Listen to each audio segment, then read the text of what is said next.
Yeah, Okay. we're ready to go. So I guess we can just start it off. My cousin here, he's new to this. My brother's heard me yabbing about it for years now. And So, same with that. Yeah. so So just LP and Primus are questioning flat Earth. Yes. Oh yeah, you bet. Sure. Okay. Awesome. And then Joel, him also.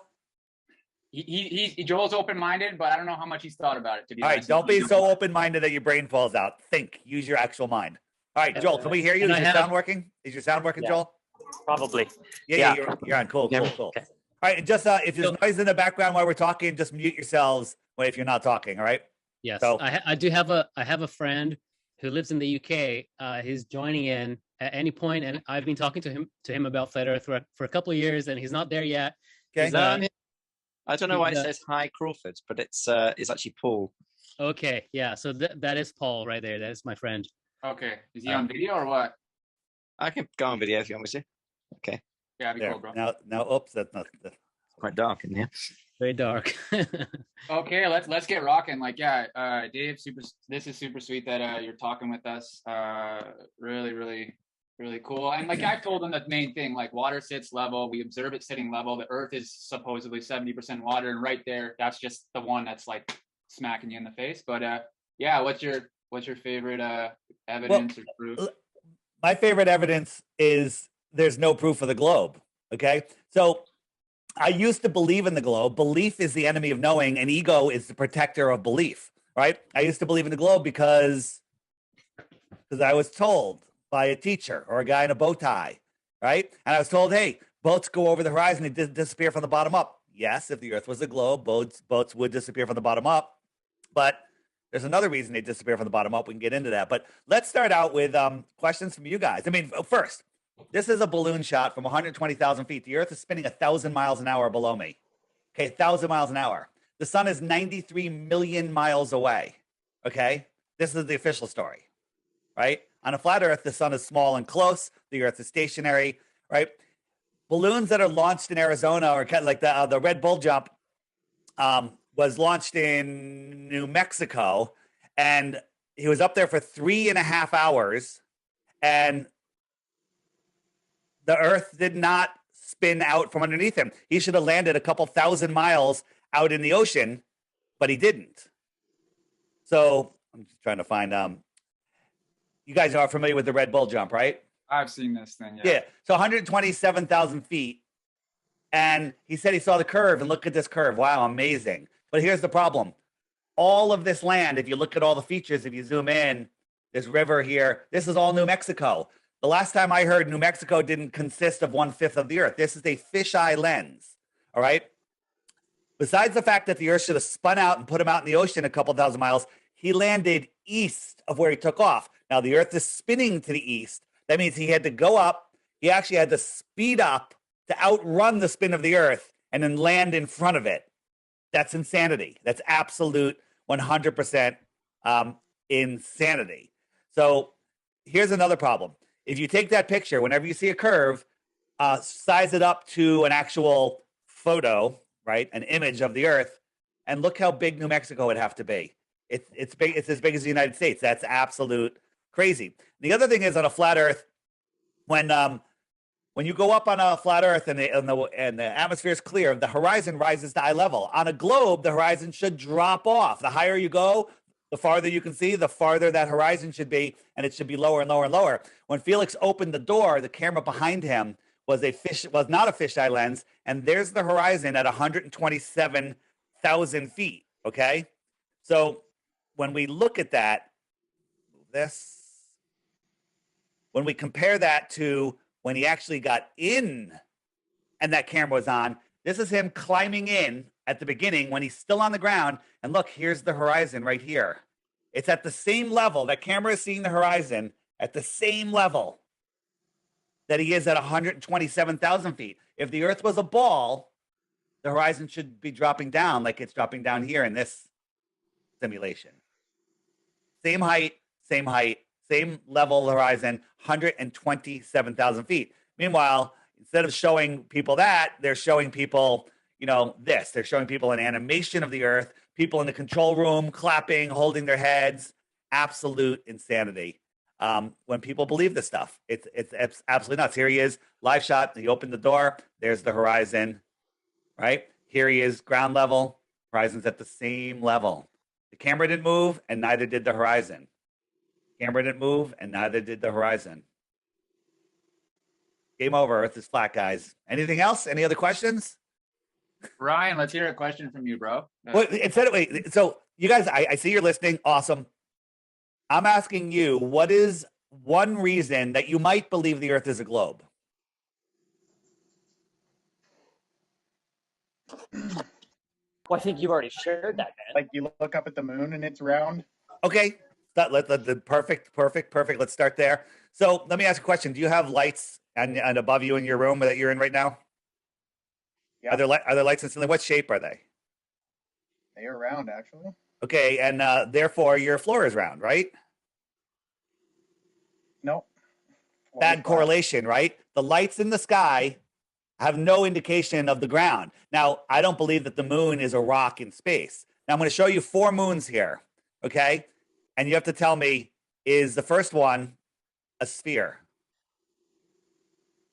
It looks Well, you kind of can't. weird. You can't looks- see 3 dimensions from here. Well, it looks like a sphere, and it kind of the ripoff because you're seeing half of the sphere. How about this one? Is this one a sphere right here? Looks It the also same as looks the like first one from here, yeah. Yeah. Yeah, so it looks like a sphere. It doesn't mean anything because it's flat. How about this one? Is this one a sphere? Who can tell? Right, it's a bowl. All right. So The other way, that's hilarious. yeah. So Yeah. so unless you can touch it and see it, then it doesn't mean anything. Here, the holes in the middle on this. Can you see the holes in the middle? What shape are they? I'm having a little green screen issue. Can you see the holes in the middle? Can't see any holes. It looks can't- round, yeah. You can't see there are holes in the middle. But now what got it. shape are they? Oh, square. Well, I see them as perfect circles, and now I see them as squares or diamonds. Okay. Why Yeah. is it?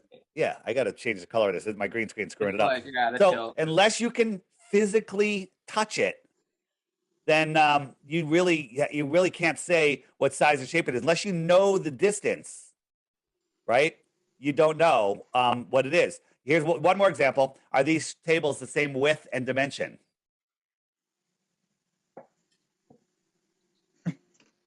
Anybody They're- else can answer. I they're- know, I know They're it's optical exactly the illusion. same, but even though that I'm showing you the trick, they still look different. You can't reconcile in your head. So my point on this whole thing is the lights in the sky have no indication of the shape of the floor that you're standing on. The balls on the pool table have no indication of the shape of the pool table. The lights in your ceiling have no indication of the shape of the floor. And however, we can listen to what NASA and science tells us about some of those lights and do some actual math based on the numbers that they tell us and find out that they're lying through their teeth. But what else you got besides the moon looking around? Are you saying that the moon and the sun are round? Oh, the moon sure looks round to me, but I'm saying if you ask me, I don't think they're physical objects, right? I think that they're optical. If you ask me, if you ever look at the moon during the daytime, the craters, the Sea of Tranquility, whatever, is blue, and at nighttime it's black. Maybe the moon is translucent. Why is it when there's a new moon, there's not a black dot in the sky? Because the new moon was blocking the sky. There should be a black dot in the sky. Or when the moon allegedly eclipses the sun during a total eclipse, you got a total eclipse. The moon is blocking out all of the glare from the sun. From the moon's point of view, you have a full Earth, like a full moon. The Earth is 6 times bigger and a lot more reflective with all of its oceans. So the moonshine should light up the moon like a fucking Christmas tree, right? Just like the moon here in the middle of nowhere on a full moon night, you can read a book by. You can drive with your car lights off because the moonshine is lighting up the Earth. How come nobody has ever seen the moon approach the sun, eclipse the sun, or exit the sun? It's not there. Now we can get into what might be causing the eclipse, but that's not going to prove the shape of the Earth. Anything above where we can reach or beyond where we can reach is speculation.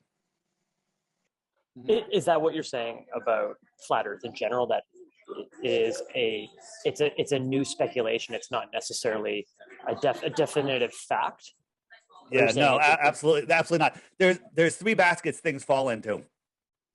Works only on a flat Earth. Like the distances that we can see. Doesn't work on a globe. We can see too far. There's other things that go into works on a flat Earth and it works on a globe Earth, like circumnavigation east and west, work the same on both. Okay. And then there's only works on a globe Earth. And what you'll find is nothing ever goes into that third basket. Eventually, there's a preponderance of evidence that you can go, the truest thing you can say is the Earth is not a spinning globe flying through a space vacuum. That's just insanity. Okay. Once you actually understand the things that you were told and put reason and logic and science behind it, then you can say that. That's a truer statement than saying the Earth is flat. The Earth is testably, measurably, scientifically, provably not moving and level, horizontal. What's holding it up? How far does it go? We don't know, because those things are off limits to us. So when people say there's so much proof of the globe, well, there's no proof of the globe, and there's no proof of flat Earth. Well, there's tons of proof of flat Earth. We can see too far. We can, just all science points to that. So let's talk about space for a second, okay? So you guys believe, and when I say you guys, globe believers, I used to be one of them, so don't feel bad, right? Believe stuff that they don't even know the answers to, right? So anyone that's been studying flat Earth, you're not allowed to answer this, okay? You're defending the globe. Well, let's see if you know about it. I was asked these questions early on, and I didn't know any of the answers. So if you get a 0, you matched my score. How fast is the Earth spinning? Primus, you want to take a shot? At the equator. I don't know. Okay, it's spinning at 1,000 miles an hour. The speed of sound is like 600-700 miles an hour. So it's spinning faster than the speed of sound. So when you watch a sunset, the sun isn't moving away and going down due to perspective. It's stationary, and you're falling over backwards faster than the speed of sound. While that's going on, you're orbiting the sun. Joel, you want to take a shot? How fast are we orbiting the sun? I don't know, man. 66,600 miles an hour. That is a speed that you can't even fathom. I don't know. Okay. Bro. Yeah, no, it's all right. And then we're chasing the sun at 500,000 miles per hour. All right. So let's just put that into perspective. Okay. So I wish I could have the sound on this. I never can. One day I'm going to get that fixed. But this is the hypersonic sled track. It's going to go by at Mach 8.6. Watch carefully. Didn't even see it, right? Watch it again, right? Mach 8.6. You have to believe that we're traveling around the sun 10 times faster than this. And we're chasing it at 100 times faster than this. Okay? This is what NASA tells us. We're going 10 times faster than this around it, speeding up and slowing down, right? And then we're chasing the sun in another curved trajectory 100 times faster than this. But when we go out in nature, our common sense shuts off and goes, oh, yes, this water is being held on by gravity, right? This water is perfectly stationary. Its container is stationary. Get a dinner plate, fill it to the brim with water, and try to walk it across the room. Or in a car when you're going 50 miles an hour on a perfectly straight road, try holding it there. And if the car speeds up, slows down, or takes the slightest turn, what happens to that water? Okay? This is a stationary world that we live in. Okay? Now, of course, windy days, right? All sorts of things happen. But if the world was moving, we'd see this. Look at this pool. This is during a minor little earthquake, the tiniest little shake of the earth. Not 66,000 miles an hour, 500,000 miles an hour. This is a tiny earthquake, okay? But we have lakes that are glass. That tells you the container, the shoreline that's holding in those lakes is stationary. Okay? This is an earthquake, a small earthquake. And the water is jumping out of its container. Dave, question for you, mate. No.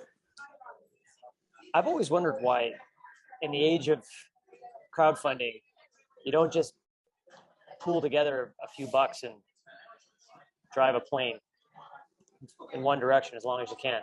Where would we drive that plane? Well, you don't round back in the same spot. Theoretically, if it's flat, you just keep going in one direction. No. Well, what direction would we be going? Well, that's not for me to figure out, mate. I'm the one saying. Yeah. People in the aviation world say that they go back around, right? Yes. And it seems the most provable thing is just getting up in the sky and flying straight until kingdom come. Here's my question. NASA runs all of the GPS, all of the radar, and all of all flight plans, but they, you can't trust GPS. So how would you know if you're going straight? I don't know. Well, I don't know. Well, the only answer would be is a compass, because NASA can't control a compass, right? A compass, you know how a compass works. The needle points to the north. Yeah. Okay. So imagine the Earth is 24,000 miles around. The North Pole, the magnetic North Pole, is at the center. Okay. I don't know how a compass works on the south. It's going to wrap around.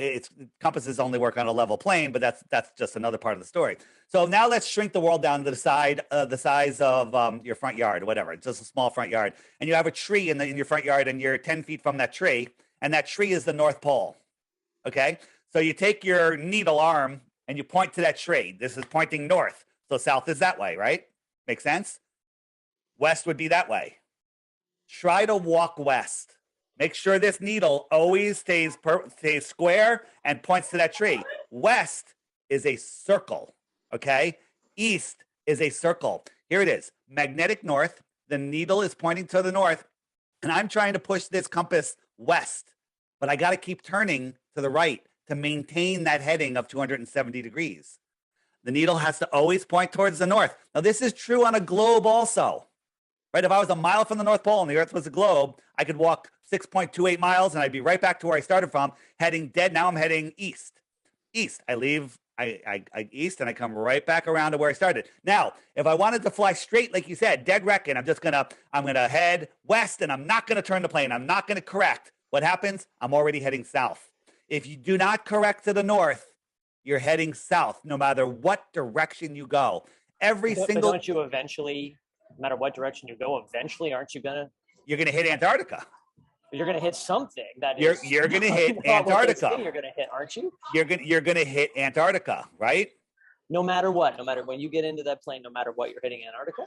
No matter what, you hit Antarctica. Right here, I'm dead reckoning south, and I should pop up over here if the Earth was a globe. No one's ever done it. No one's ever gone from Santiago and popped up in Australia. Now, I was heading north, and as soon as I passed the North Pole, so I'm still going straight. I'm heading south. Okay, so here's the problem. They tell us Antarctica is the highest land on Earth. It's at the bottom of the globe. Interesting. It's an island down here. If you look up images of Antarctica from space, for some reason, you only get cartoons. There are no photos of Antarctica from space. They're all cartoons. Okay? Right? So interesting. Nobody has ever gone south, like from Santiago, and crossed over and ended up in Australia. It hasn't happened, right? Nobody has ever gone from Santiago to Australia, right? Well, we're going to look at plane routes in a few minutes, and it's going to be fascinating, right? That might be the thing that tips you, right? So how is the Earth set up? It's set up like this, and we'll talk about this pink line in a second. This is a pond. Let's think of it as a pond, and there's islands in the pond. All the continents and all the islands are islands in the pond. All of them are surrounded by water, but the water needs a container. That container happens to be the highest land on Earth. A puddle, a pond, the lake, the world pond needs land that is consistently higher than the water to contain it. Like if you had a pond and you just got a bulldozer and lowered one end of the pond, the water is just going to flow away until it finds its next base level. Antarctica is the highest plateau on Earth. It's got the highest mountains on Earth. They don't even tell you about that, okay? And it is the container of our world. We live in the Antarctic basin. Now, this pink line here is 1,000 or more miles from Antarctica. You can't even see Antarctica from there. It's 60 degrees south. And back in the 1940s and 50s, the U.S. government started exploring Antarctica. And Admiral Byrd flew out there and said, there's land. This is during all the wars that we're having for resources and power. He says, there's land past the pole. That's a problem on the globe. That's filled with resources, coal, uranium, that natural gas, no human has ever stepped foot upon. Wow, uncharted land that no one has claimed, filled with resources that can fuel the whole world. And so you know what they did? They created the Antarctic Treaty. Bam. Right back then, a dozen countries signed on. Now they've all signed on. In 1959, this treaty was done. Nobody is allowed to go beyond 60 degrees south with extra fuel. because if you have extra fuel, you might make it to Antarctica. No one's allowed to go there. And if you try to go there, you're stopped by force. There's a series of about 7 islands that are equally spaced around. One of them, if you guys are old enough, the Falkland Islands. Remember the Falkland Island War? Okay. That was off of, Falkland Islands is off of, I think it's off of Australia. Argentina. No, it's off Argentina. Right. Yeah, that's where it is.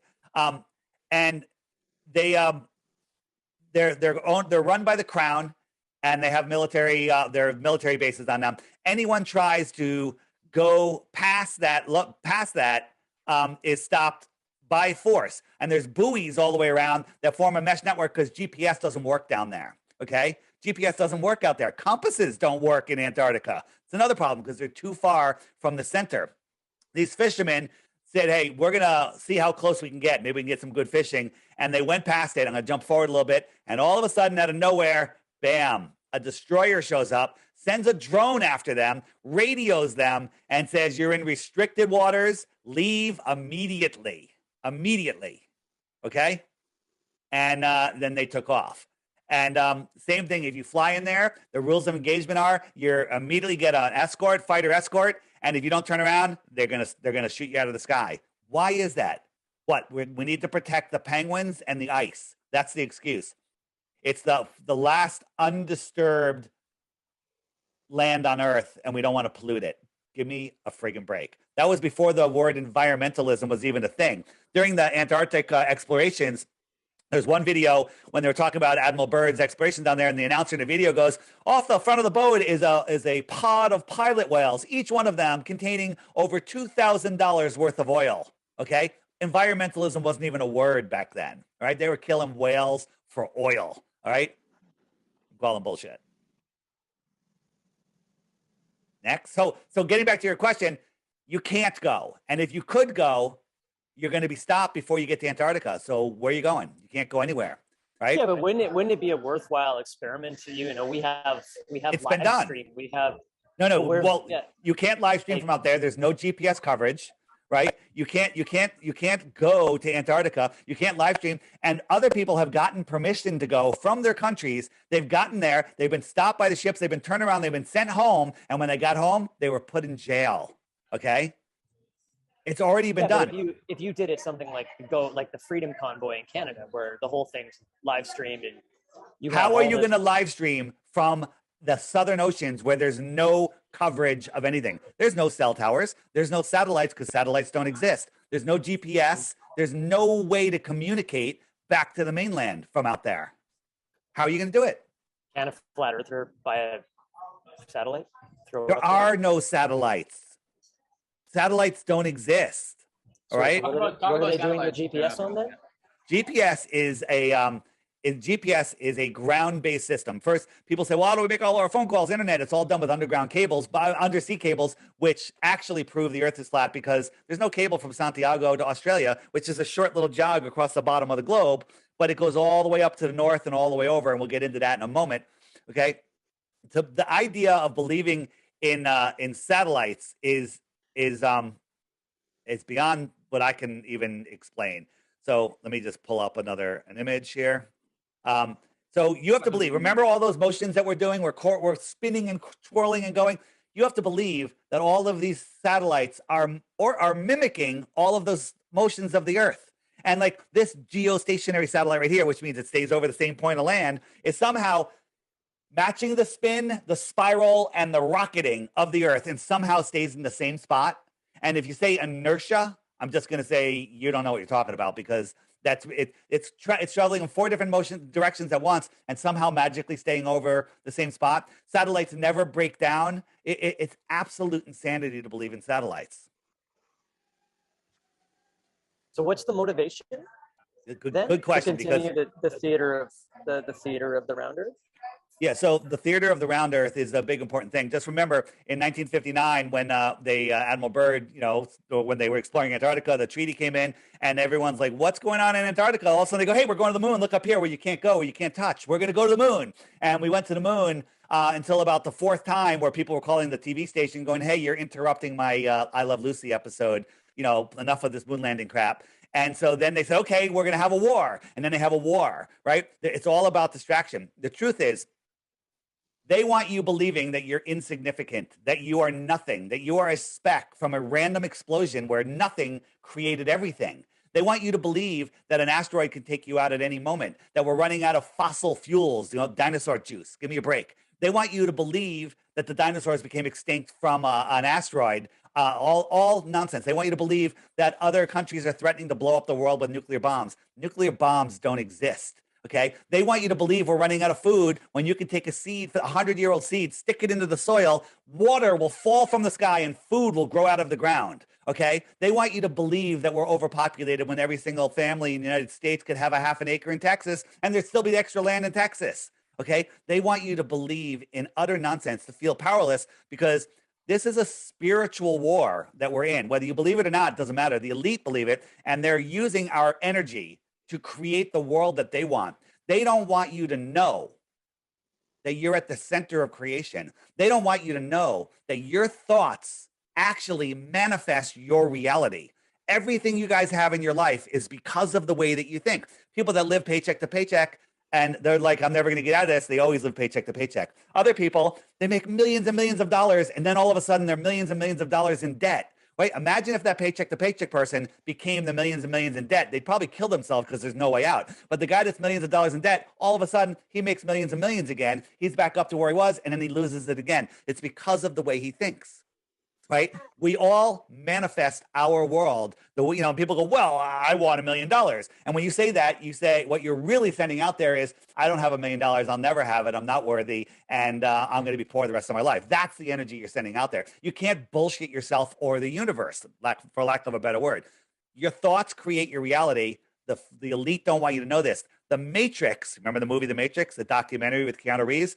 The Matrix is the heliocentric system. It's a prison for your mind, and people will fight to defend that prison. They'll be like, they'll fight to maintain their prison. If I said to you, hey, let's say we lived in this amazing building that was 20 miles wide by 20 miles wide by 300 stories high, okay? And in it was every business, and there's even fields, baseball fields and just everything, just an amazing building, and farms and just everything. It's all in this building. But anytime you wanted to go to the very edge, about a mile before you got there, they're like, oh, no, this is off limits. You can't go here. Okay. And you're like, all right, fuck it.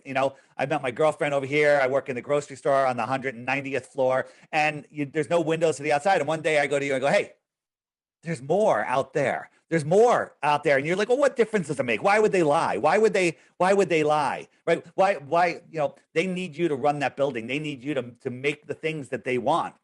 Right? So when I say there's more outside of the building, well, how does that apply to a flat earth? What if they're hiding more land? Okay. Which I believe that they are. Right? So people Dave, can I ask you a question? Yeah. Because I think the point you made is a really, really good one and beautiful one. Is that not just then saying if our thoughts create our reality, that if our thoughts are creating the flat earth reality, and really, and I'm not trying to be smart. I'm not. No, I get what you're saying. I get what you're saying. Is that the reality is not what you see, not it's flat or it's round. That's not true. I'm asking a question. Yeah. No. But my point is, good question. I get the question. So you have to draw the line somewhere, and like you can believe that the desk in front of you is real. You can knock on it, you can touch it, you can measure it. Great, it's there, and it's not anything else. It's got a flat surface on it. I'm not relating that to the earth or anything. There's certain things that you can prove. You believe that the earth is a globe, but you have no proof, but you believe it. So that is your reality, okay? Even though your reality is on a flat, non-moving plane. By the way, all FAA documents, CIA documents, all revealed, all modeling for all aircraft are done over a flat, non-rotating plane. These are FOIA requested documents that have been unclassified, and they all talk about a flat, non-rotating plane. There's tons of videos showing these documents. Why are they testing all aircraft using a flat, non-rotating plane? So your belief that the earth is a globe, that's your reality. Okay? They don't want you. Videos. What's that? Well, they bury the videos too. Like, why do they bury videos showing this stuff? Why are they hiding it? Yeah. Like, if you Google, I don't get why you say you have to draw the line somewhere, because then you're saying you have an absolute truth. And no, I don't. I don't. But Right. we don't live on a ball because it's scientifically provable that we don't live on a ball. Water, large bodies of water at rest, lay flat. The Earth is 70% water. I think it's a lot more. And the water doesn't curve, and we can see too far. Like, for example, first, let's go this. What if the world was set up like this? What if we lived here? This is Antarctica. And out here is more land. Extra territory, extra terra. If somebody lived out here, you might consider them an extraterrestrial. And if they came to visit you, you would say they came from the outer space, just a couple thousand miles away, rather than believing that extraterrestrials come from another planet around a star. The closest star, just follow me on this. The closest star is Alpha Centauri. It's 4.5 light years away. This is what NASA tells us, which is 25 trillion miles. 25 trillion miles. How far is that? Well, if you were traveling a mile per second for 1 trillion seconds, can anyone tell me how many miles you've gone? Very easy math. Don't let it trick you. 1 mile per second for 1 trillion seconds. How many miles have you gone? 1 trillion miles. Say it. How long? How far? If you're traveling 1 mile, miles. very good, very good. Most people can't, their brains don't work that way. It's the dumbest question ever. It's so simple. All right. So if you're traveling for 1 trillion seconds, right, at a mile per second, that's faster than anyone's ever gone. How long is 1 trillion seconds? If you guess it within a week, I'll give you a Bitcoin. Take a guess. Oh, it's ridiculous. I couldn't even imagine because I've heard the analogy. It's 31,000 years. Okay, 31,000 years. All right, and so if you're traveling for 1 trillion seconds, you're 1/25th of the way to the closest star. The other stars are magnitudes farther. You have to believe that you can see a star that far, and that aliens are coming from that star if they happen to be at the closest star, and then coming here and crashing in Roswell. That's nonsense. If they're coming from here, I don't even necessarily believe they crashed in Roswell. But if they did, that makes more sense. Okay, they're probably back and forth every single day. Whoever's got all the noise in the background, if you can mute, that'd be great. Oh, sorry. That's me. Yeah, Sorry. yeah, no worries. So, where's I was going to show you something else, and now it is gone. Another thing is in the heliocentric model, nothing exploded, created everything. Cool story, bro. All right, and then all of the rocks turned into planets, and all of the gases somehow started sticking together and got so big that they had gravity, and it sucked in so many more gases that they created stars that have more mass than the rocky planets, and everything started orbiting each other magically. Okay, and they left a vacuum in between. You know what a vacuum is? A vacuum is no air. Okay, we have and NASA has a vacuum facility that can't even make a full vacuum like they claim space is, and it needs walls 10 feet thick, steel and concrete walls, so it doesn't implode on itself. 10 feet thick. Okay? Right? But we'll get into that in a minute. But now you have burning balls of gas in a vacuum. That's impossible. Okay? Here is simple. Everyone's done this. You got a candle, and you put a container over it. Now, is there no more gas in here? No, it just killed all the oxygen. What if I put it over there and I sucked all of the air out? What would happen to the flame? It would be out in a split second, right? Because there's nothing in there. Okay? How are stars burning in a vacuum? No air, no oxygen, no nothing, no pressure, but we have stars burning? And if you say gravity, you've been brainwashed. Gravity is the big G for them. Gravity is their God. Because without the theory of gravity, gravity is just a theory. As a matter of fact, they just switched it from Newtonian to Einsteinian, or Einsteinian to Newtonian. No, Newtonian to Einsteinian. Right? Now NASA says it's no longer the size of something that's attracting it. It's the bending of space-time. The bending of space-time. Guys, you're smarter than this. Okay? They say such fucking nonsense, and people just gobble it up because their brains aren't thinking. They've been taught to memorize and regurgitate, and if you do that, you get an A. And if you get all A's, you can become a teacher and teach the other kids the same nonsense that you were taught. What else? So if I put water in a bucket and I spin it around, consistent. It will stay stationary and not move around, even though it is It moving. will, no, it will stay in the bucket. It'll still be rippling on the surface. It won't be calm like I showed you. But what are you trying to compare that to? Gravity or the spinning of the Earth? I just mean it's not inconceivable that we could be spinning and everything on Earth could still be staying still. But first, if you want to use that as an example, you have to turn the bucket so the open side is facing away from you, not towards you, and while it's spinning, and see what happens to the water then. Because the water is on the outside of the ball, the Earth is spinning, right? You've got the water inside the container facing the center of the spin. On the globe, the water is facing the outside of the spin. So rethink that one. But gravity is the thing that holds it towards the center. It's not quite the same model, because the buckets, the water is held in by the fact that the bucket is giving an equal and opposite force. So which gravity are you talking about, Einsteinian or Newtonian? Well, okay, you're saying that gravity doesn't exist, but what's your explanation then as to why something would change its state of motion? Good. For example, I will answer that. I'll answer what gravity is. Okay. So first, this is called the three-body problem. Okay. You can take the best supercomputers, quantum computers, right? And you can say, okay, I got a sun, it's got this much mass, it's got this much gravity, and I got a planet, and I put it into orbit in the simulation, and it works perfectly. And you can see what it's going to do every day for years and years and years. It knows exactly what it's going to do. It'll predict where it's going to be every second of every day into the infinite future. Then you add a third body, another planet or a moon, into that system. And that computer can only figure out what it's going to do for the next couple of seconds, and then it's over. It's in random mode, and it cannot figure out what it's going to do next. In our solar system alone, forget our solar system has like 80 different bodies in it, with all the moons and planets, right?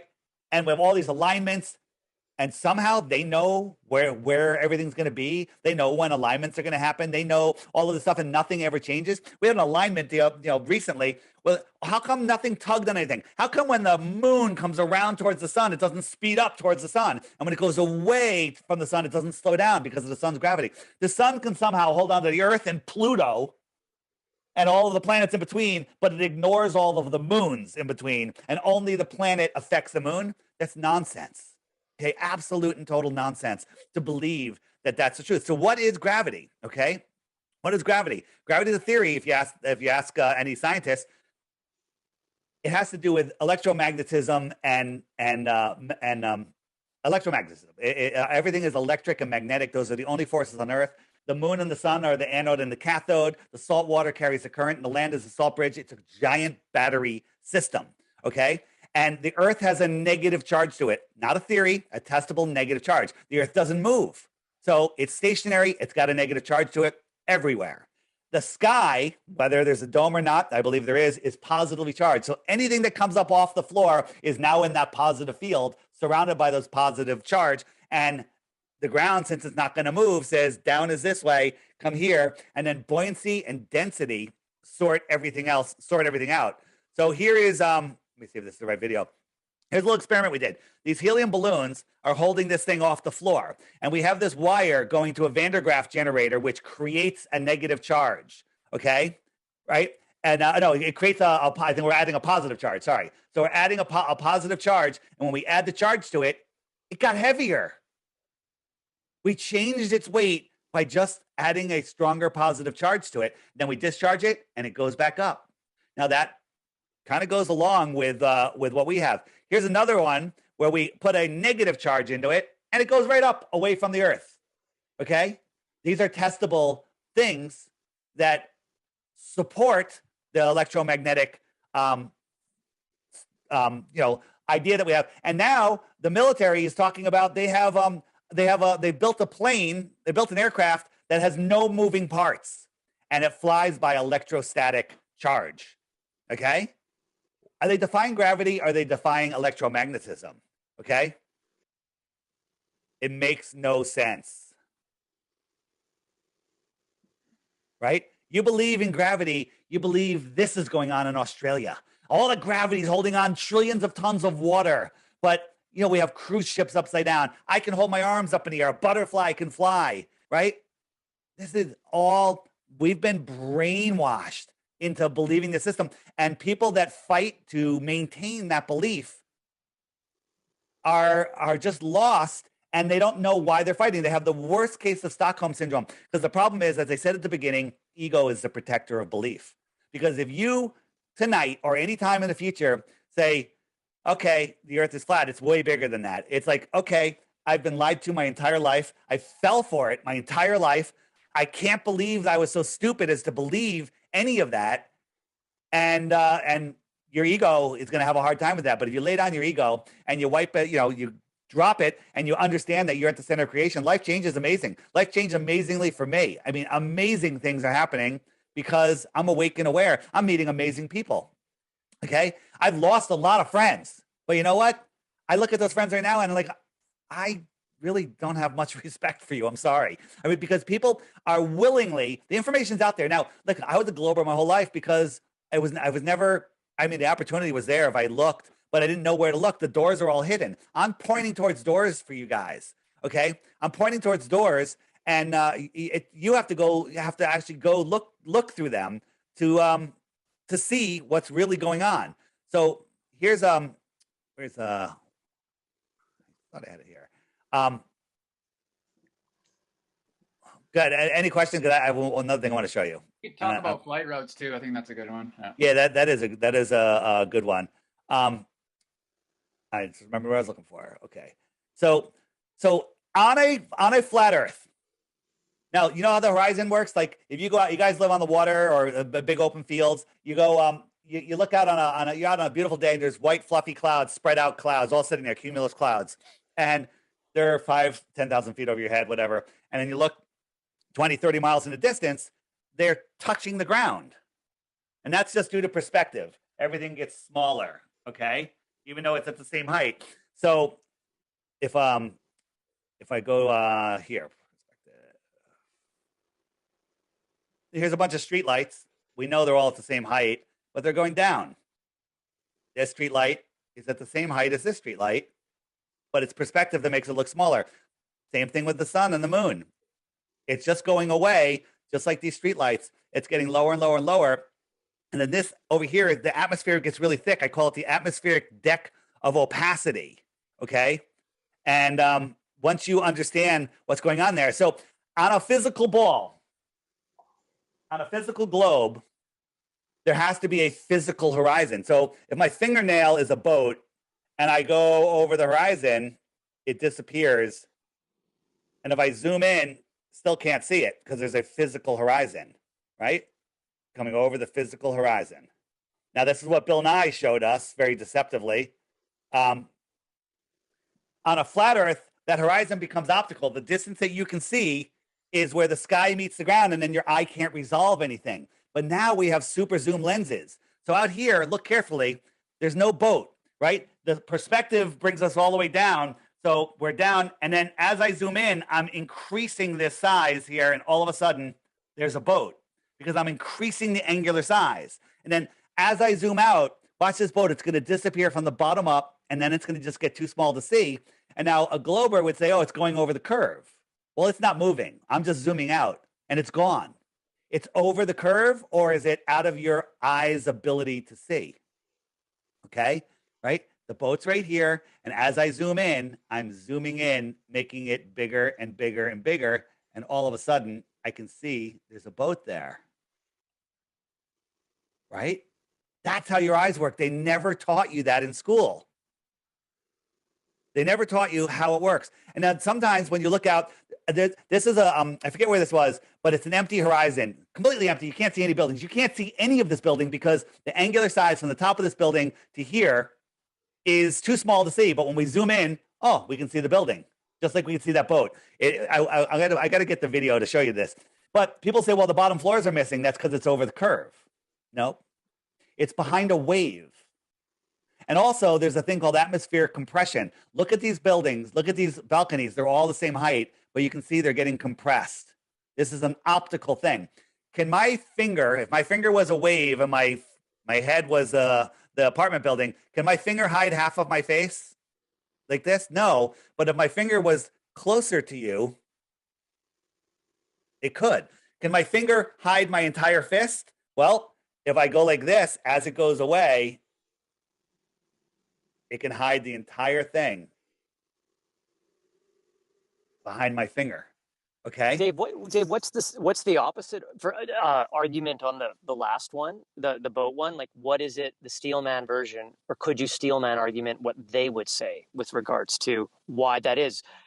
Oh, they don't. They just ignore it and they go, well, you're not looking at a big enough boat, and we have another one here, and they have all of these deceptive videos. We can see too far.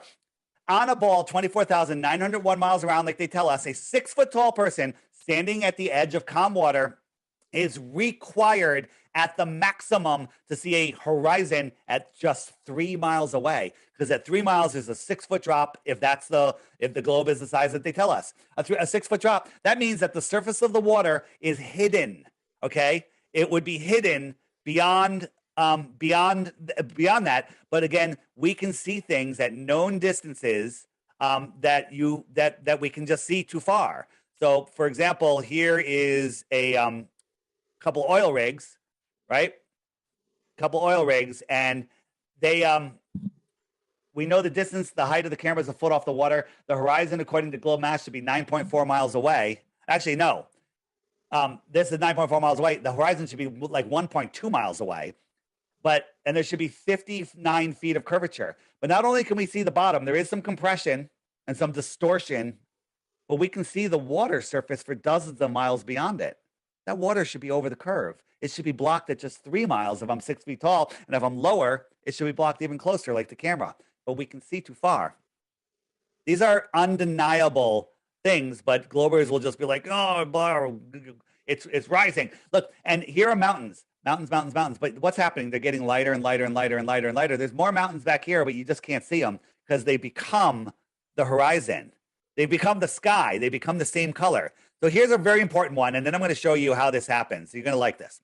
This is a famous viewing spot in Alusia, France, and they're looking out here. Mount Canigou is 175 miles away. On a globe Earth, 175 miles is ridiculous. The top of Mount Canigou, according to globe math, should be hidden a mile below the physical curve, and you have to believe that this is a physical curve, the horizon right here.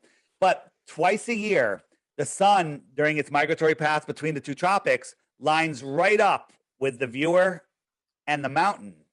Now, the light that's bouncing off the mountain, if it was dark, you couldn't see the mountain. You couldn't see anything. If it was dark, if I turned off all the lights here, you couldn't see me because there's no light bouncing off me. The light that bounces off Mount Canigou can't push through 175 miles of atmosphere because it's like looking through a pool that's a couple hundred yards long. You can't see the other end. It just becomes too thick.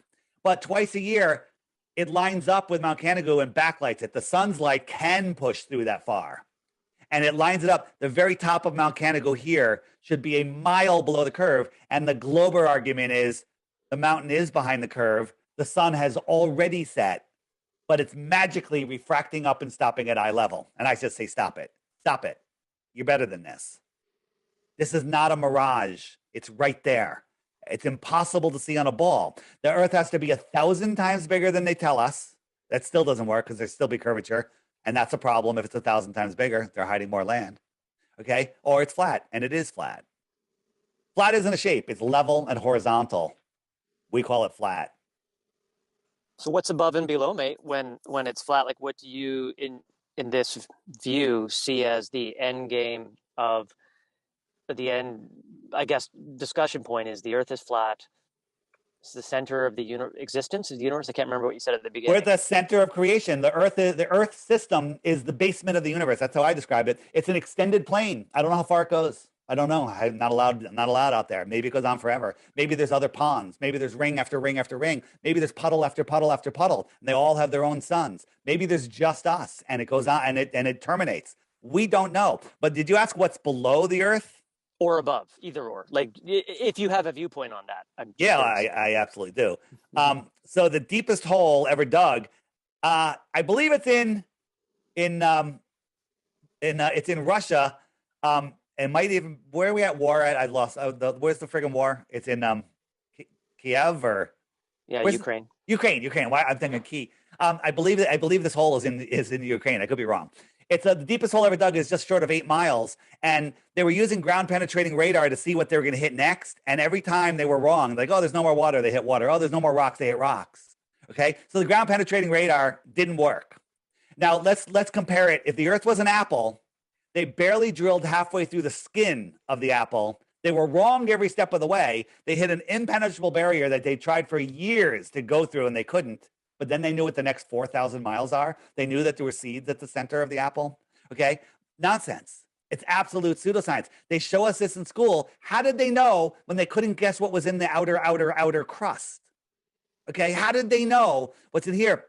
And to make it worse, they're laughing at us because there's a molten magnetic core. A molten magnetic core. Look up magnets and the Curie point. The Curie point is when you heat a magnet up, before it melts, it loses all of its magnetism. There is no magnet in the world that is a magnet when it's heated up to its Curie point. Okay? So a molten magnetic core is like saying military intelligence. It's ridiculous. So what's above us? Great question. Thanks for asking. So whenever we watch a rocket launch from NASA or SpaceX, if we get to see the path, it goes up, it goes out, and it crashes in the Bermuda Triangle. Okay, because that's not, because nothing actually goes up into space. But however, in New Mexico or Arizona, they had the Go Fast rocket. And these guys had 2 cameras on it, and they gave us an uninterrupted view. Unlike NASA, they edit. You don't see anything. But this thing went up 72 miles, and then it hit something. It went kerplunk. It went into something thicker, maybe not water, maybe like plasma, okay? And so it hit something. So the highest that we believe anyone's ever gotten is 72, 73 miles. But here's something that's interesting that happened. Watch carefully. It's going to turn on its side, and all of a sudden, we can see the moon right there. There's the moon. Flat horizon. There's the moon. Well, where was the moon when this thing took off? Okay. So the moon was actually over Australia. Here's the moon. Here's the sun. It took off over here. So if the Earth was a basketball and the top was where the rocket took off, it's a fraction of a millimeter over the basketball, and the moon is underneath the basketball. How did it see the moon?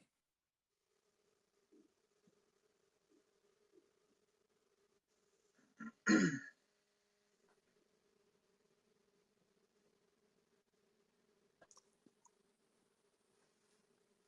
guys believe in NASA? Please say no.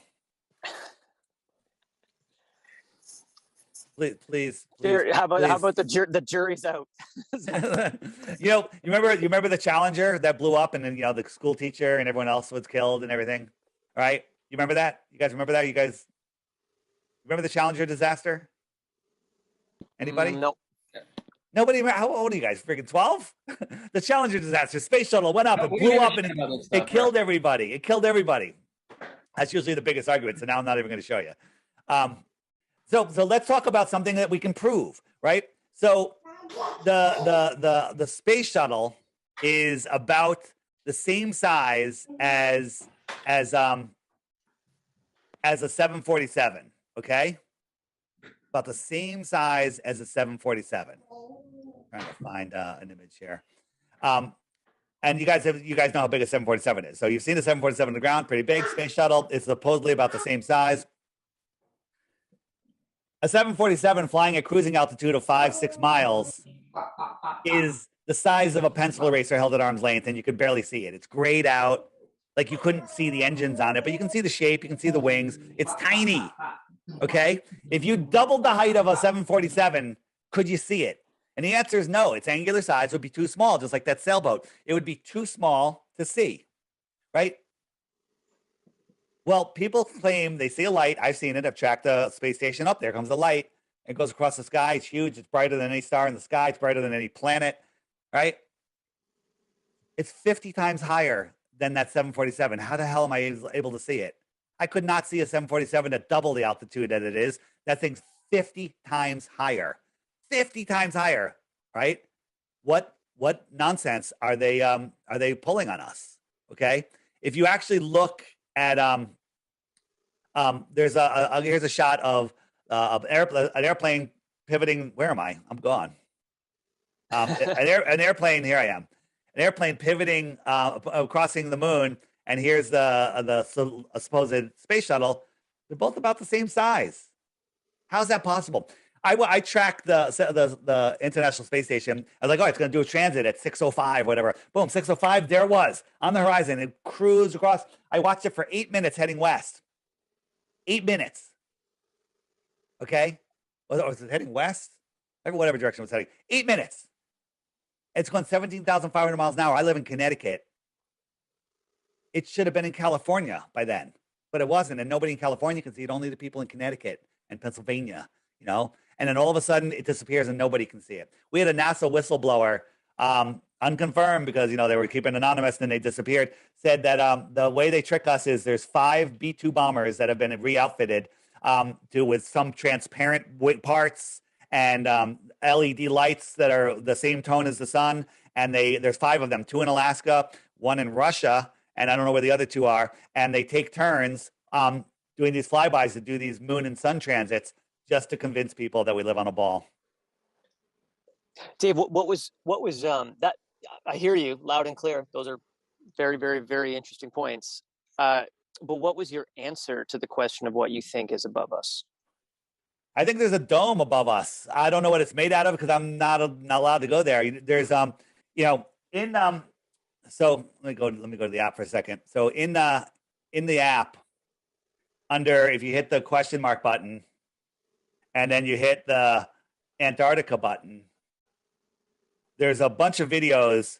I would say if you watch the first 5 videos, you got down to this one, you're gonna have some major questions. The first one is, it's gonna blow you away about what's going on in Antarctica, the treaty. And the other ones will show you a bunch of other stuff, but then the sky ice. They say the real ice that they're experimenting with in down there, out there, is this blue ice. It looks like the sky, and it doesn't melt. It just evaporates. It just shrinks until it's gone. And they can't remove it from Antarctica because it's so cold that they don't have anything to keep it cold enough to make it last. It just shrinks and disappears. Okay, so there's one story is that they were drilling through the mountain of ice. Maybe it's the dome terminating, and it went in for miles and miles and miles, and then slowly over the year or so, the tunnel started closing up behind it, and they couldn't get it out, so they left, and then it closed up, and it kind of healed itself, and now, you know, 10 miles into this mountain range or this dome is a ice borer frozen in there. Interesting stuff. Haven't been there. Can't prove any of it. Anything beyond the shoreline of Antarctica is speculation. Anything above 73 miles is pure speculation. But getting back to the censorship, you know, if you Google flat Earth, hey, circumnavigation on flat Earth, or top 10 reasons the Earth could be flat, or anything with flat Earth in it, you're going to get the same exact videos, all propaganda videos pushed by the Google. Okay. And it's like, why aren't I getting the answers? You know, the videos. If you even search, you know, A Stranger's Guide to Flat Earth, 21 Questions, pretty unique title. You're not going to get that. You're going to get the propaganda videos. Why is Google doing that? Why are they hiding it? This app will bring you to all of them, all of those videos. The question mark will bring you to all the questions that you have. You know, hey, what about Coriolis? So what about ships over the horizon? What about eclipses? Interesting one there. Click any one of those, like the eclipses. Here's a whole bunch of videos that Google won't serve you, and you'll learn what you never learned before. Let me just show you just real quick. I don't know if you guys know how the sky works. The sky is a perfect clock. The sun is the hour hand. It goes around once a day. Wherever the sun is, it's noon. Whoa. There we go. Wherever the sun is, it's noon. It laps the moon once every 28 days. So there's our lunar cycle. There used to be 13 months of 28 days, moons. Okay. Let me just slow it down here. And so the moon keeps track of the weeks and the months. And if I turn on the stars are going slightly faster than the sun. So the sun will drift back into each one of those zodiacs for about a month. In our heliocentric corkscrewing nonsense beehive solar system, go out tonight, chart the stars at whatever time, say, okay, I see this little pattern here, I got that, draw a little chart, put it away, set an alarm for next year, same night, same time, and then go out to the same spot and look up at the sky. Every single star will be the same. Okay? Every single star will be in the exact same position. How is that possible? Unless they're fixed in the sky, they're spinning around us, they never move, right? We're going in all of these directions at once. And and nothing ever changes. That's impossible. Okay. You guys know about the Georgia Guidestones? Georgia Guidestones are in Georgia, down in the South here, where it has the 10 Commandments, new 10 Commandments on it. Look into that. All right. All right. But there's this little hole. And when you look through that hole, what we see is Polaris. The time lapse will show us all the stars circling around. If we're corkscrewing in all these different directions, how do they make perfect circles? Okay. And the other thing is, how does Polaris stay in this hole? It's been up for over 40 years. Now, even in the heliocentric model where they say, oh, even though we're moving 4.5 billion miles a year, never to return where we were the year before, the other stars are so far away that there's no parallax. You know, parallax, like the trees right next to you on the highway are whizzing by you while the mountain in the distance is moving very slowly. That's parallax. Okay. They never move. But even in the heliocentric model, they say that in 4,000 years, we're going to have a new North Star. Well, do the math. Over 40 years, our North Star should have moved over a half a degree already, which would put it way out of this hole. But it's still there. It's still in the same position it was when this was built, when the pyramids were built. It hasn't moved. Okay? This stuff is right in our face. Here's another, this is a war memorial. And every year on 11/11 at 11:11 a.m., they love their 11s. And very interesting. All of these pillars have these holes in them. And the sun lines up with this hole and lights up this emblem on the ground.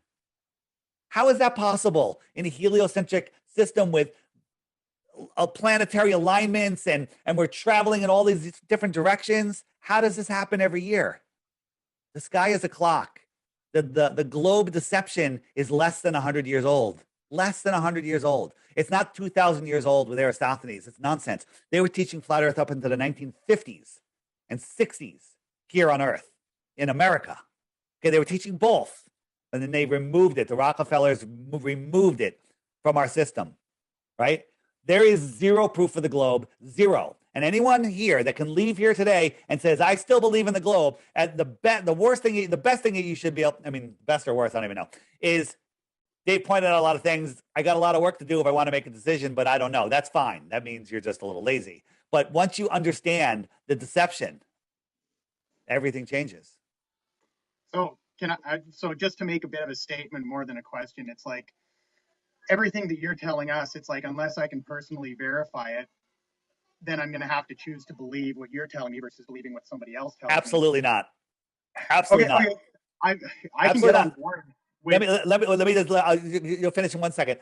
Okay. Do the math, figure out the globe math, figure out how far things should be blocked, get a super zoom camera, go to the beach, go to where the water, water is the best because there's like a little hill in the distance will block an entire city, and zoom in on things that you shouldn't be able to see. That's not believing, that's knowing. That's what I did. I went into flat Earth to disprove it. And I was like, I'm sick of hearing about it. I'm just going to disprove it. And I saw all these, we can see too far. And I went to prove it myself. I got a tripod. I bought a super zoom P900 camera. I zoomed in on a buoy almost 11 miles away. At 10 miles, there should be 66 feet of curvature. I can see this 10-foot high buoy. How the hell is that possible? All right, go ahead. No, I mean, I totally agree that people could set that up. I would be curious to know how many people who believe in flat Earth have actually gone through and done all those experiments exactly for themselves. Glad you asked. So if you hit the question mark button, there's all sorts of videos here, but the newest button on the bottom here, tons of experiments done by a whole bunch of people, all distance experiments, highly documented, cameras, GPS, just everything showing where everything's done, fully documented. If you hit that button and watch these videos, you will see all of these experiments. Okay, there's tons of people doing experiments, and now with the friend finder, if I hit the little handshake button, this shows you where other flat earthers are in relation to you, and people are using this. Let it load for a second. People are using this to find to do other spots. Like I might tap this dot right here, and I could send that person a message. Right. That's John. I could actually hit John's profile and see what he's about and say, hey, John, I'm over here and the distance between here and here, let's do a test. And we do tests. People are doing that all the time. There's tons of people and they're all being documented, right? And if you wonder, how many people, how many people there are. If I go here and we just take a look, this is a map that'll load a little faster. Look, these people are all active flat earthers. They're doing experiments, but you're not going to find it on the mainstream, right? They're all over the world. Look at the UK. It's covered with flat earthers, right? These are people that are awake and aware. And by the way, these are awesome people, every single person on here. And people are using this friend finder to find jobs, to find romances, to find new friends, because every dot on here, whether it's a male or a female, is the best match to be a friend or a partner with you than any dating site or friendship site will ever do, because all these people are already awake and aware. And that's all you need, right? Someone's awake and aware. That's 99% of your relationship. There, O'Neill, you can get off Bumble now, buddy. This Dave, is the best. Good. Dave, I got two questions left, and then I'll leave you alone. I really appreciate this presentation. I really do. And one is, you've mentioned spirituality a couple of times.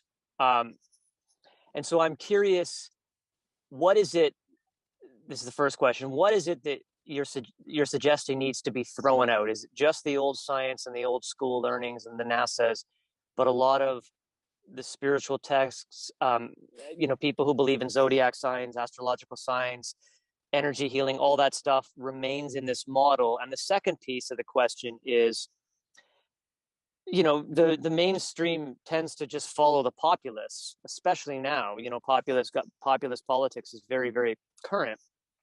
What if those dots just become the norm and everybody believes in flat Earth? Then they accept it and say, we were wrong, new science takes it over. Where do we go from there? What happens? Yeah, that's a good one. First, when I say you, Globers believe in the globe, but they have no proof. Flat Earthers know we don't live on a globe. So saying we believe in flat Earth, that's unfair. Believing in the globe is not like knowing the Earth is flat. Knowing the Earth is not a globe. And the truth is, when people wake up to this, they unplug from the matrix, from the heliocentric system, and they stop feeding into the system. Well, they take their kids out of school. I would say most of the people that are able to are homeschooling their kids, right? There's so many better ways to run this world. When everyone realizes, when this tips, all universities will shut down. Religious centers are going to shut down. Politics, governments are going to shut down. It's going to be mayhem. Okay, because people are going to be like, wait a minute, all of space is fake. All the space programs are fake. Elon Musk, everything he's ever done isn't real. Okay, Elon Musk hasn't done anything. He's not the owner of Tesla. He's just a puppet put out there. Okay, his entire thing, we're going to Mars, utter nonsense. Okay, there's a 5-minute video I could send you that just shows you what nonsense it is. So it's not just going to happen like, hey, the Earth is flat. When people realize that we're at the center of creation, you take your power back. Look at Neo at the beginning of the Matrix. He's controlled by the Matrix. He's lost. He's working for the devil, whatever. He's lost in the system. He doesn't know who he is. He's depressed. Then look at Neo at the end of the movie when he unplugged from the heliocentric system. He now took his power back and nobody controls him. The only control anybody has over any of you is in your imagination. It's just in your imagination. And that's the thing. People are like, well, your lead have all the power. They don't. We have all the power. They've just convinced us to give it to them. They can't take it from us. There's rules here, and they're very simple. Don't kill anybody. Don't break anyone's free will. That's part of, don't kill them. And they can trick us, though. They always tell us what they're doing. And then if we don't say no, we're saying yes in their book. And they are deathly afraid of us coming together. So what do? They divide us. They divide us by countries. You know that there used to be a worldwide civilization in the 1800s called Tartaria, right? An advanced civilization. The entire story of the 1800s is nonsense. Absolute nonsense. In the app, and I suggest that you bring food and water. If you click this button, you click the web button right here, Tartaria mud floods, start watching those videos. Your whole world is going to collapse. If you really want to blow yourself away, watch this button. Top video is 5 hours. 5-hour video? Come on. All right. Someone sent it to me. I'm not watching a 5-hour video. Right. And then one night around 11 o'clock, I'm doing some stuff. And I was like, let me just put this on, something to listen to while I'm doing my stuff before I go to bed. Next thing I know, it's 4 a.m. and my head exploded. I was like, holy crap. And I watched it again the next day. Okay. the amount of information that you can get, the amount of just literally, by the way, I don't recommend watching this right away because literally your head could physically explode and you'll be dead and headless. Okay. It's that much information. So I'm being a little sarcastic. But once you start seeing this, everything changes. People go, what difference does a shape make? Shape makes no difference.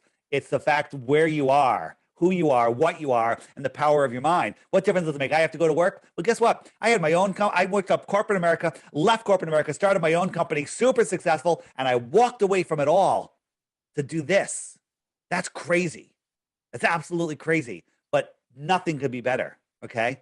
Life is amazing. Every flat earther can tell you that they're never bored because this creation that we're in the center of creation.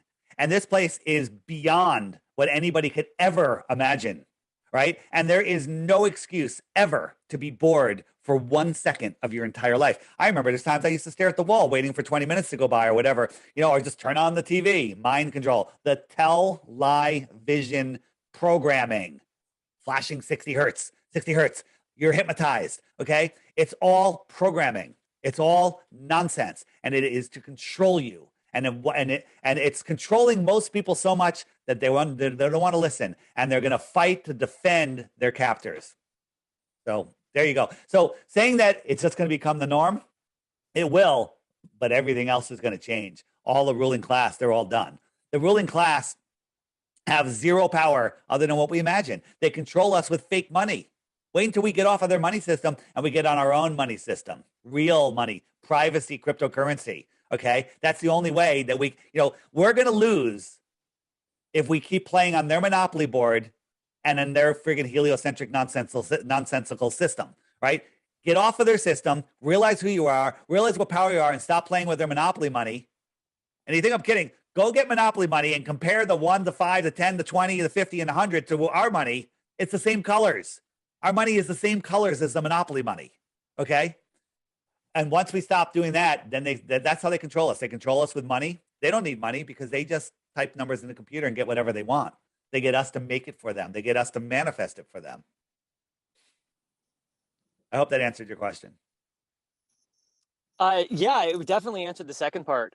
I felt like a mic drop moment. I don't know how much time you have, but I was curious about, Andre made a comment about the astrological signs were, correct me, I only saw it flash up, but actually connected to the flat earth. And you actually said the religions would end. And I would, I'm just curious again, where. So you've heard the term divide and conquer. Well, that's how they do it. There used to be Tataria. Then they divided us up by countries. That's all fake. The Cold War, how many battles were there? None. Because it's not real. Russia, America, China, they all work together, okay? There are some rogue shit going on out there, and it's all run by the Rothschild banks. This is all about getting central banks everywhere and making a one world government. Not going to get into all of that, but they divide us by countries. They divide us by states. They divide us by religions. They divide us by political parties, sports teams, sexes. They're dividing the sexes. Then they're separating us. They're putting shame muzzles on us, slave muzzles, and making people afraid of other people. Okay. Don't touch me. Don't look at me. You're going to, everybody is divide because they know if we come together. Now, like flat earthers out there, they're people, some of them are shy, don't want to say much. But then when a flat earther meets another flat earther, two flat earthers together, their courage goes up 100 times. I call it's like synergistic toxicity. And what that is, and it's the opposite of that. It's synergistic, synchronicity, whatever. Just so people know what synergistic toxicity is you inject 100 rats with X amount of mercury, 2 of the rats will die, okay? Then you get another 100 rats and you inject them with thimerosal, and 1 or 2 or 3 of the rats will die. But then you get another 100 rats and you inject them with both, and all the rats die, okay?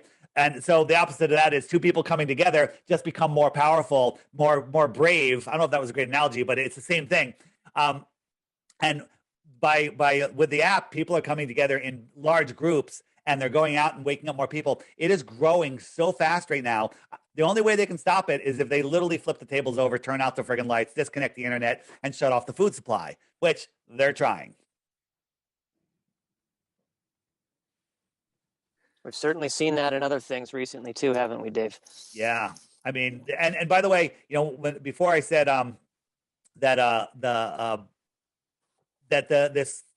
the globe lie is less than 100 years old, it really is. I did my interview with Ruth, a 102-year-old woman in 2020, in February 2020, and she said that she was taught in elementary school that the Earth was flat. They didn't teach globe Earth at all. It's absolute nonsense. But talking about every 100 years, and I'm not going to say too much because this is going on YouTube.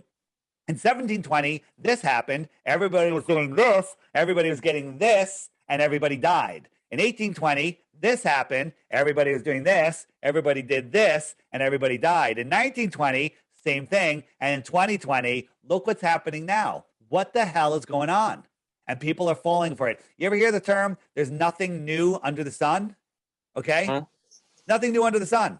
And they're lying about the amount of people on Earth. Okay? What do you mean? What do you mean they're lying about the amount of people on Earth? Okay? So let me show you a thing. Right now, they're telling us that you have to go for your fourth thing, right? I don't know if you guys have got the thing, but there's everyone on Earth, almost everyone has had one or two, okay? And there's 7.8 billion people, they tell us. 7.8 billion people, okay? Here's the problem. 7.8 billion people, okay? If in a year, there's 31,536,000 seconds in a year. So if they got one of the things stuck in their arm, if they made one thing every second, that would be, and if a company can make one per second, that's really fast. And there's 5 companies, that would be 157,680,000 per year. Okay. But let's say each one of those companies had 5 plants that can make them per second. So now we're making 25 a second, right? Which isn't the case. There's no way that's happening. That would mean it would take 10 years to make one for every person on Earth. They're lying about everything. There's nothing that comes from the government, from the news, that is truthful. Nothing. Nothing. Oops. Dave, I'm grateful for your time, brother. I don't want to keep you if you got to go. Any final questions? I'm happy to wrap up. I have a question. Yeah. What causes the sun to rotate around the central point? That's a great in your question. model? I don't believe that the sun is physical, and I think that the sun is within or above the firmament, the dome, and that we're seeing a reflection within our system. And what makes you say, how could a reflection be so hot and so bright? I was sitting poolside in Vegas. It was 3:30 in the afternoon. The sun was over here, and it's toasting the right side of my face as I was eating my fajita.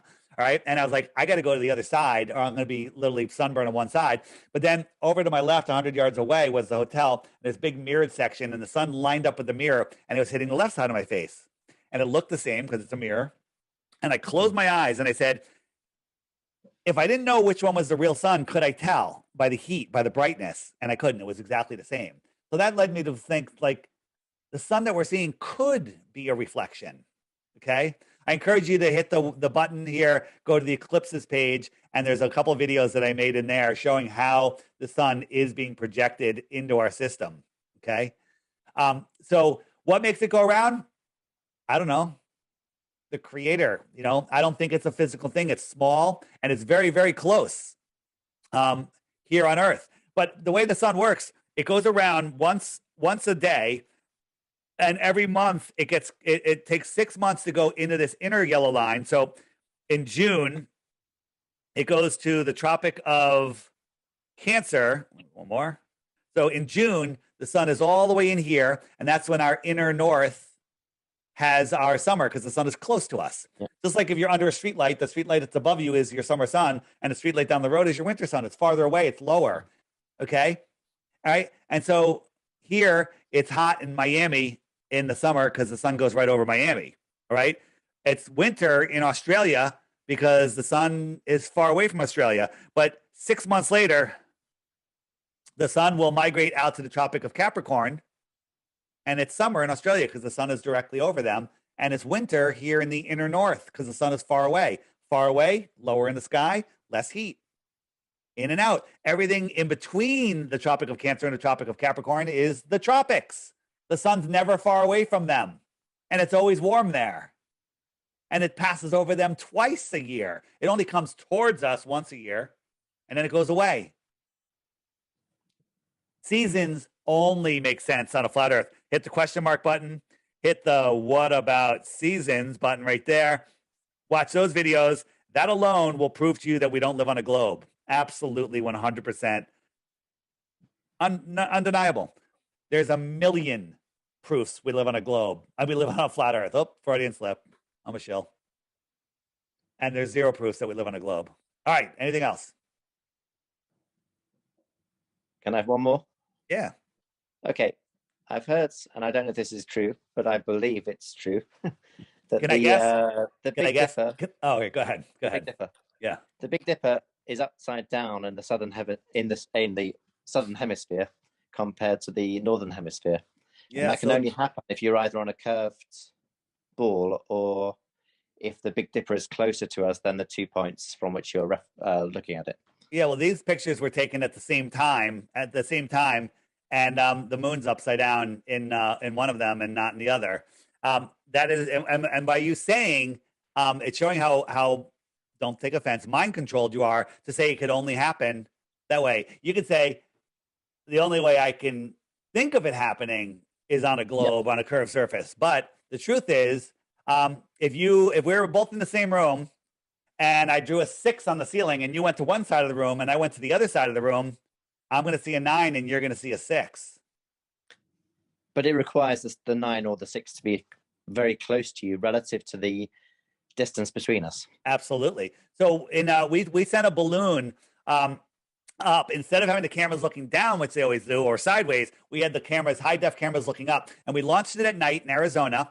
Super clear night. You could see the stars, unbelievable. Well, as that thing goes up higher and higher, the stars should get brighter and brighter, right? Because we're getting above the thickest part of the atmosphere. Well, guess what? 40, 50, 60,000 feet, all the stars were gone. Explain that in a heliocentric world. I was flying from California at midnight to Australia, and I was so excited to be over the middle of the ocean. In the middle of the night, I was like, I'm going to look at the stars. This was before I was a flat earther. I just wanted to see the stars. And I looked out, and there was like 2 lights in the sky, and I think they might have been airplanes. Like, there's no fucking stars. I was like, I couldn't believe it.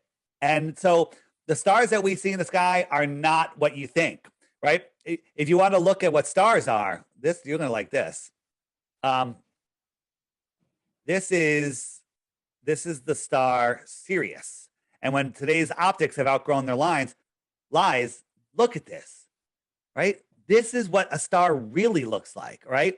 Here's my favorite. You can see this with your naked eye. This is Capella. This is what it looks like with your naked eye. Zoom in. What the hell is this?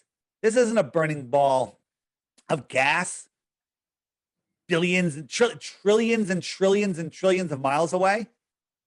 Okay? They're lying about everything. There's a whole bunch of stars. What are we seeing here? Now, some of these may be a little out of focus, but that's okay. Sometimes that'll reveal stuff that you can't see. Some of them are dead on focus. Like this is one. This is Arcturus. What the hell is going on here? Okay? What are stars? Let me tell you, this is what I think. All of the luminaries we see in the sky, other than the ones that are airplanes, are alive. They're sentient. The Earth is alive, and we're part of this system.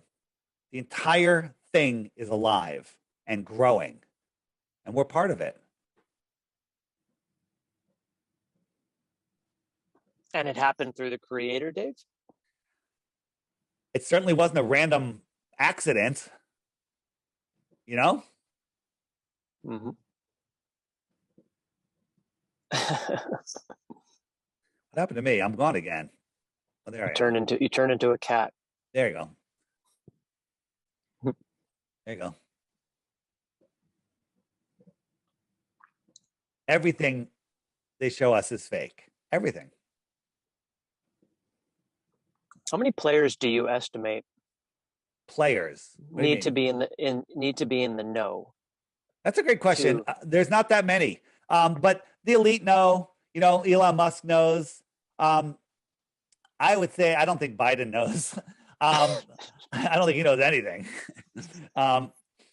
There, not as many as you think, and you got college professors, they don't know.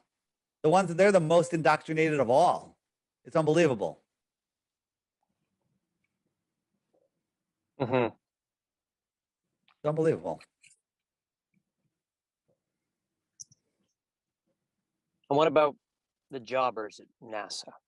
What about the non higher ups, the non elites, the NASA or anything like NASA, right? Like Yeah. So we actually were talking to another NASA person, and they said the compartmentalization there and the security levels are so many, no one's allowed to talk to anybody. Years ago, one of the people in the Apollo missions that worked in the control room that we saw a lot of footage of said that they practice simulations so many times that are so good that they can't tell the difference when it's a real mission.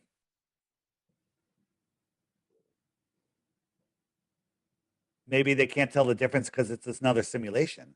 Okay, they can't tell the difference. People that where one of our guys was talking to the head of Hubble, the telescope, the fake telescope, and he admitted that he's never seen a live feed from Hubble. Never. Okay, never seen a live feed, and he's the head of Hubble. And we proved to him that the images that they're supposedly getting from Hubble come from Sophia. Sophia is a 747 that has a side door on it with a giant telescope that flies high and can take some pictures. And that some of the images that were coming from Hubble were actually coming from Sophia. The guy was shocked and amazed when we showed him. So I would say there's not nearly as many people working at NASA as you think. And a vast majority of them don't know. Recently, they were doing a repair mission on Hubble. This picture's from like 20 friggin' years ago, whenever it was put up, right? But they did a mission and they tweeted it. It's the same exact friggin' picture, same clouds. They did a mission to fix Hubble and they couldn't take another picture. Okay? Everything about space is fake. Everything. I mean, when we look, at the nonsense that they pull up there, let me show you a different one. Like this is Don Pettit, the dumbest guy on earth, astronaut, who's showing how he made a cup out of plastic that he can put coffee in. But something happened. This is all augmented reality. Watch the coffee. Oh, it came out of sync with the cup. It came out of sync with the cup, showing you that this is fake. Right? They use all different types of things. These guys are in front of a green screen. They're hanging from wires with their giant belts. What, their pants are going to fall down? There's all these glitches. Watch it right here in his arm. Oh, it revealed the green screen. No excuse for that. It's a green screen. This is a green screen glitch. It happens all the time. Happens all the time. This ball is real. It's filled with helium. This is not real. Did you watch it? Watch it beam in again. Watch. And now she's manipulating it. It's called augmented reality. Right? People have no idea at the what they can do now, right? This is not Morgan Freeman. This is not a real person. Neither one of these are real people. But it sounds like him, it looks like him, but it's digital.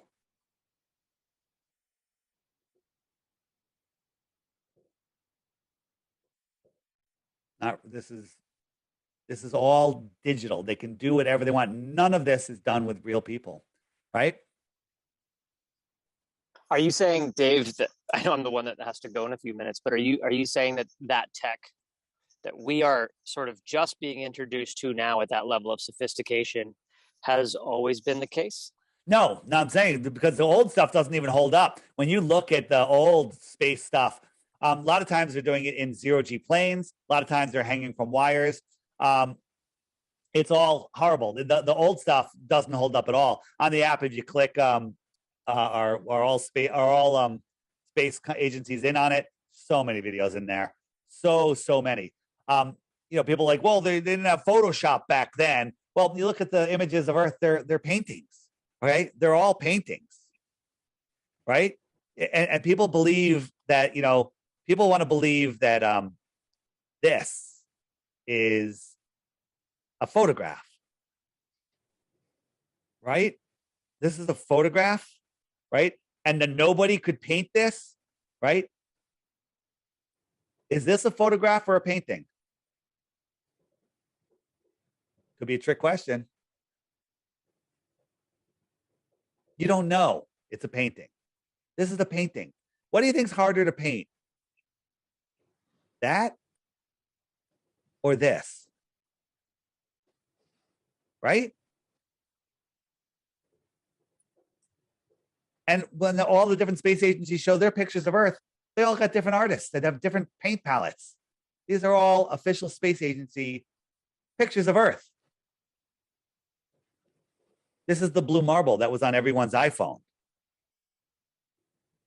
They admit that they made it in Photoshop.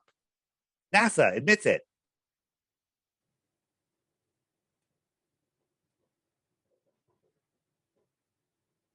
It's insane to believe that anybody. Here's the thing. Where do I live? Anybody? Connecticut. Do you know that or do you believe it? But you told me that. I just was hoping for a Bitcoin. Do you know it or do you believe it?